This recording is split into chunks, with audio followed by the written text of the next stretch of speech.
So just to kind of start out for some background, how long would you say loose dogs have been an issue in the Delview neighborhood? I've lived here 6 years, and there was a loose dog the day I moved in. It was a neighborhood loose dog that kind of everybody had attached to. We kind of nicknamed him Max. Eventually, we kind of got to know him, but he just disappeared one day. There's been several here and there throughout the time that we've been there. So the German Shepherds I've seen a lot. There were 2 kind of wiry haired dogs just 3-4 days ago that we've seen also. So it's been a problem for a while. I don't know how long before the 6 years, but since I've been here, that's been a problem. When did it start really truly becoming an issue for your family to the point where you had to change your day-to-day life? November 21st, when the incident occurred. I was at lunch and I went inside of the house. I normally have a half-hour lunch break. I took an extra hour this particular day, and I went inside. I let the dogs out like I normally do for the 30 minutes, and when I heard the commotion, I ran outside, and that's when I saw the German Shepherds. And one was already on that side of the fence. The second one had just landed on that side of the fence. So I think me opening the screen door to the back of the kitchen scared him off. And that's when I saw Cowboy kind of staggering. And I started calling for my dogs, the other 2, Roxy and Bailey, and they weren't responding. And when I started walking towards the backyard, I saw them both underneath the tree. And I was carrying Cowboy. He was all bloody. And I went to them, touched them to see if they were injured, and they were both gone. And so I secured them, and I just rushed Cowboy to the hospital. What was that like? Pets are family members. Yes. For people who don't have pets, they don't get it, but they are family members. What was going through your mind? Instant panic. I knew I had to call my boss. I knew I had to get him to the vet.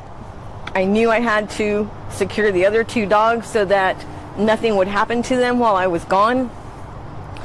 And I basically looked like a chicken with his head cut off because I got to go this way, I got to go that way, I got to do this, I got to do that. And it was a matter of 5 minutes that felt like an eternity. And I don't even think it was 5 minutes from the time that I called my boss to the time that I secured the dogs, got Cowboy, and left. I don't even think I unlocked my doors. I just left. Had you had experiences with those German Shepherds before this incident? I've seen him in the neighborhood. I do a lot of walking. We have 5 dogs, and I walk one of my other dogs a mile every night almost. We don't do that anymore. On my days off, I walk to Starbucks to get coffee. I've seen the German Shepherds a couple of times, and they're aggressive. They start barking. I do walk with a hiking stick, but it didn't seem like it was going to be enough. So I instantly just turned around and went the other direction and changed my route. And I don't go by that house anymore. Should you have to change your daily habits like that because of dogs? I don't feel that I should have to. I don't feel that I should feel unsafe in my neighborhood, let alone in my own backyard. And now, ever since this incident has occurred, we don't hang out in the backyard like I used to. I would wake up in the morning and, or even at night, we would have tea out on our back porch. I'd read a book on my days off underneath the tree. I'd read a book underneath the tree during my 15-minute break while my dogs are running around. And I don't do that anymore. Now I'm standing in the backyard with a fireplace poker just to have something to protect myself in case they come back. They have been back once since the incident, and I just kind of screamed and started banging the little poker on the fence and grabbed my dog and took him inside, and they took off running. What has the city's response looked like so far? When I called San Antonio police, they said there was nothing that they could do about it. Call animal control. And basically didn't do anything. She tried transferring me, but the phone call disconnected. I didn't realize animal control was 311. And when I called them the first time after the incident, they said they would send a truck around for 5 days. When the incident occurred on the 21st, I didn't go back to work until after Thanksgiving, and not once did I see an animal control car in my neighborhood, let alone on my street. And then when we called them the second time, they said, okay, we'll send somebody out. I still have not seen anybody, but somebody did go to my house and put a letter on the door. And that's when I filled out the affidavit about aggressive dogs. And I turned that in yesterday. In this situation, knowing that we have had fatal dog attacks in the city, how do you think the response should have looked compared to how it did? I think that the animal control, since it is such a bad problem that San Antonio has, I think they should be out on a daily basis. I understand that they have more trucks now that are out there, and I think that they should have specific areas, just like the police department has specific precincts. I think trucks should be assigned to specific areas. Naturally, the areas that do have more calls than others, but drive up and down every single block. I mean, it's not uncommon. You got an 8-hour shift. I don't believe you can't even call animal control after 5 o'clock because they're closed. So if something was to happen after 5 o'clock, you're basically out of luck because the police department can't do anything, and then you can't contact them. So I think that that should be their job. Just from the moment that you punch in until the moment you punch out, you should be driving around San Antonio looking for stray dogs.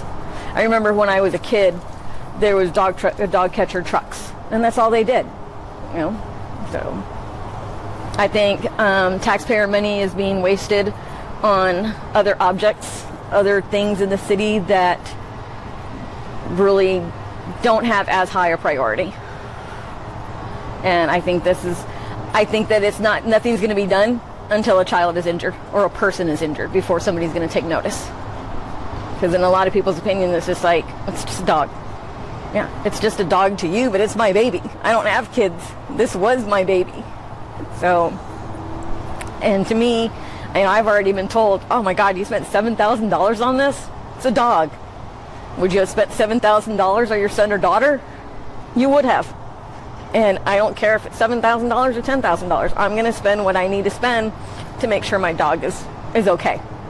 And he still has stuff that needs to be done. He has a hairline fracture, and he needs to see a neurologist. He's got bone fragments loose in his neck. And, he needs to go for some more x-rays, and I'm going to do it. You do the same thing for your kid.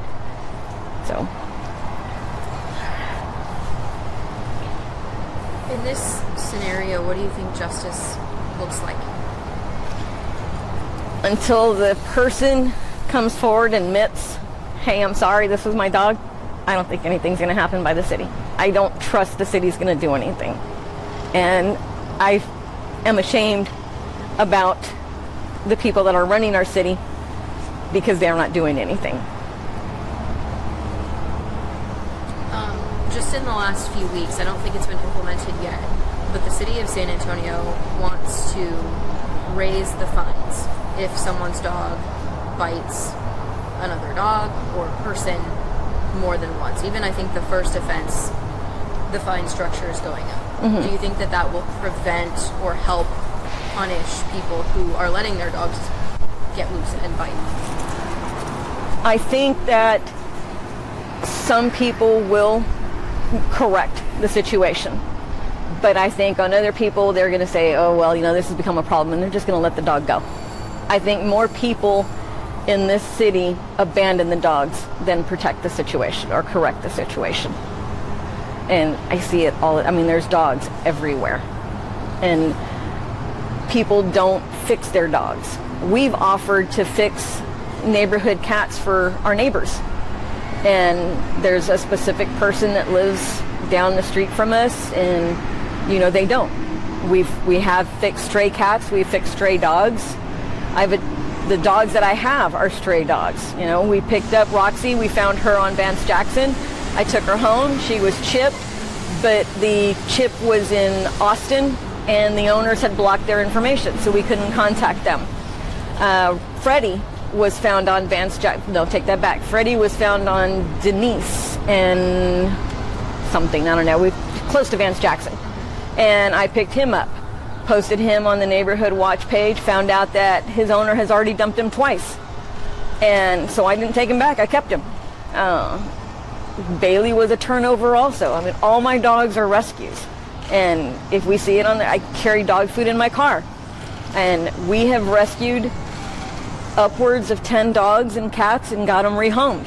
So I don't think that anybody's going to stop dumping their dogs. Well, let's talk retaliation for a second too. I've done so many interviews in the last few years regarding dog attacks, just kind of like this. People don't want to show their face when they ask, do you want to file an affidavit? They don't want to put their names on it because they do have that fear. Mm-hmm. How do you think that impacts the level of reporting and the overall attitude toward this citywide with such a fear of retaliation across the board? This is the first time I've ever done anything like this and taken it this far. My wife is very afraid of retaliation. We don't really know a lot of our neighbors. We kind of keep to ourselves. We know, the ones across the street and our next door neighbor. That's it. 3 people on our whole block that we actually talk to.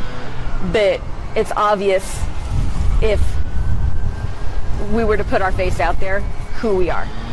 And, we just want to keep to ourselves. We want to enjoy our home, enjoy our puppies, and just go on with our own life. But she didn't want me to, she was afraid of me doing this. And she was kind of adamant, I'm afraid of retaliation. And I get it, it's just, what are we going to do to protect ourselves? Right. Is there anything else that you would want people to know about this situation and your expectations for the city and how they handle things like this? I think the city needs to step up. The stricter fines is definitely going to help. I don't think it's going to solve the problem.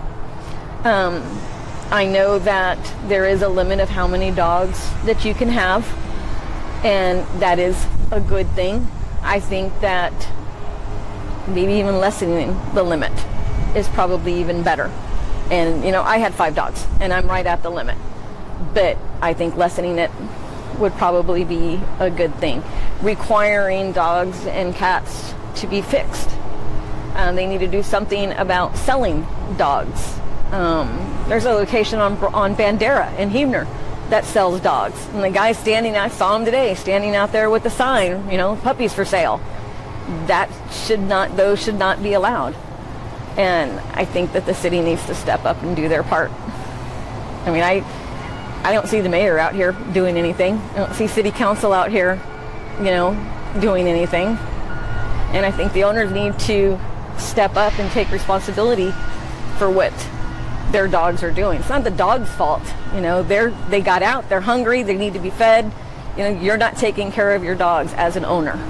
And I think that after so many offenses, the dog should be taken away from those people. If you're not doing your responsibility, then you shouldn't have them.